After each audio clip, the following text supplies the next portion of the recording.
O dilúvio de Utnapishtim, o legado mesopotâmico do grande cataclismo. O dilúvio de Utnapishtim é uma das narrativas mais antigas e fascinantes da literatura mundial.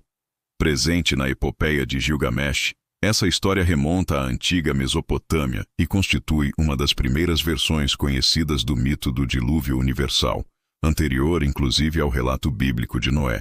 A narrativa mesopotâmica não apenas retrata a destruição da humanidade por um dilúvio enviado pelos deuses, mas também reflete sobre os limites do poder divino, o destino humano e a busca pela imortalidade. Contexto histórico e literário. A epopeia de Gilgamesh é uma das mais antigas obras literárias conhecidas, escrita em tabuletas de argila com escrita cuneiforme, datadas de cerca de 2100 a.C., e atribuídas à civilização suméria e, posteriormente, babilônica. O relato do dilúvio aparece na tábua 11 da versão padrão acádica da epopeia, traduzida e preservada especialmente graças às descobertas feitas na biblioteca de Assurbanipal, rei da Assíria, em Nínive, no século XIX. O personagem Utnapishtim, ou Atrahasis, em versões mais antigas, desempenha um papel central nesse episódio. Ele é o sobrevivente do grande dilúvio e o único homem a quem os deuses concederam a imortalidade. O nome Utnapishtim significa aquele que encontrou a vida longa, refletindo seu destino excepcional. A história foi provavelmente derivada de tradições ainda mais antigas, como o poema de Atrahasis, datado de cerca de 1711 a.C., que também narra um dilúvio enviado pelos deuses para destruir a humanidade. A causa do dilúvio. Na versão mesopotâmica, o dilúvio é resultado do desagrado dos deuses em relação à humanidade. Segundo o poema de Atrahasis, os homens haviam se multiplicado em excesso, perturbando o repouso dos deuses com seu barulho constante. Enlil, o deus do ar e da autoridade, irritado com o tumulto, decide exterminar a raça humana por meio de uma grande inundação. Entretanto, Ea, também conhecido como Enki, deus da sabedoria e protetor da humanidade, sente compaixão pelos homens e decide avisar Utnapishtim sobre o plano divino.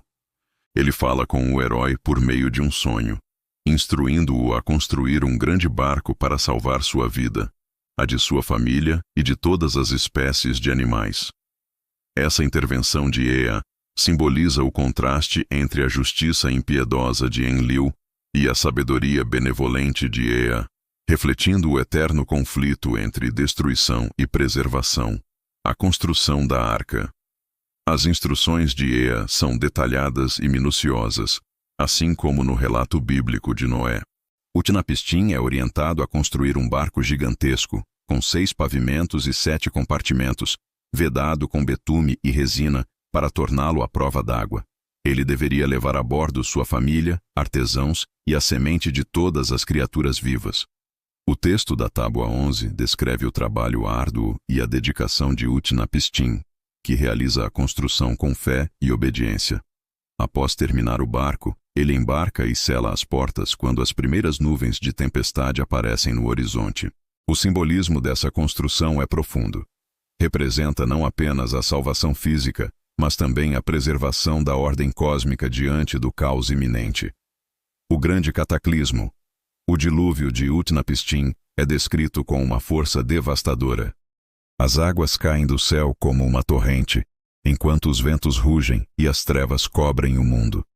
Durante 6 dias e 7 noites, o dilúvio consome toda a terra, submergindo montanhas e cidades. Os deuses, arrependidos diante da destruição que causaram, tremem de medo e se reúnem no alto dos céus, lamentando o destino dos homens. Esse detalhe, o arrependimento dos deuses, é um aspecto notável do mito mesopotâmico. Diferentemente de outras narrativas, como o relato bíblico, aqui os deuses não são perfeitos ou oniscientes, mas seres passionais, sujeitos ao erro e à emoção. Ishtar, a deusa do amor e da guerra, chora ao ver a humanidade perecer e condena a decisão de Enlil, revelando a dimensão trágica e moral do episódio. O repouso das águas e o sacrifício. Quando o dilúvio finalmente cessa, Utnapishtim abre uma janela do barco e observa a paisagem devastada. Ele envia uma pomba, uma andorinha e, por fim, um corvo para verificar se as águas haviam baixado. O corvo não retorna, indicando que a terra começava a secar. Ao desembarcar, Utnapishtim oferece um sacrifício de agradecimento aos deuses, queimando oferendas sobre o altar. O aroma agradável sobe aos céus, e os deuses se reúnem ao redor do sacrifício como moscas, segundo o texto. Nesse momento, Enlil se enfurece ao saber que alguém sobreviveu, mas Ea o repreende, argumentando que a punição divina foi desmedida. Enlil, então, se acalma e concede a Utnapishtim e sua esposa o dom da imortalidade, estabelecendo-os no extremo do mundo, além dos rios, onde o homem comum jamais poderia chegar. Utnapishtim e Gilgamesh, a busca pela imortalidade. Na epopeia de Gilgamesh, o relato do dilúvio surge como uma narrativa dentro da narrativa. Utnapishtim conta sua história ao herói Gilgamesh, que o procura em sua jornada em busca da vida eterna. Após a morte de seu amigo Enkidu, Gilgamesh é tomado pelo medo da mortalidade e parte em busca de Utnapishtim para aprender o segredo da imortalidade. Quando o encontra, o sábio sobrevivente lhe conta sobre o dilúvio e o dom divino que recebeu. No entanto, Utnapishtim explica que a imortalidade não é um direito humano, mas um presente excepcional concedido pelos deuses. Ele submete Gilgamesh a uma prova de resistência ao sono, que o herói falha em cumprir. Ainda assim, antes de partir, Utnapishtim revela a existência de uma planta capaz de restaurar a juventude. Gilgamesh a encontra, mas uma serpente a rouba antes que ele possa usá-la, simbolizando que a eternidade pertence apenas aos deuses e que o destino humano é aceitar a finitude da vida. Significado simbólico e teológico. O dilúvio de Utnapishtim é uma narrativa de grande profundidade simbólica. Representa, em primeiro lugar, a purificação da terra e a renovação da vida. O cataclismo funciona como um recomeço cósmico, um ciclo de destruição e recriação que aparece em muitas culturas antigas. Além disso, o mito serve como um espelho da condição humana, frágil diante das forças divinas, mas também capaz de obediência, sabedoria e fé. Comparado ao relato bíblico de Noé, Gênesis 6, o mito de Utnapishtim apresenta paralelos impressionantes. A corrupção da humanidade, o aviso divino, a construção da arca, a preservação dos animais e o envio das aves. Muitos estudiosos, como Alexander Heidel e Samuel Noah Kramer, apontam que o relato hebraico foi provavelmente influenciado por tradições mesopotâmicas anteriores, especialmente o poema de Atrahasis e a epopeia de Gilgamesh. No entanto, há também diferenças importantes. O Deus bíblico age motivado por razões morais e espirituais, enquanto os deuses mesopotâmicos agem movidos por impulsos emocionais. O dilúvio bíblico termina com uma aliança, o arco-íris como sinal do pacto, enquanto o dilúvio mesopotâmico termina com a elevação de Utnapishtim ao status divino, um gesto que isola o herói do restante da humanidade. Conclusão.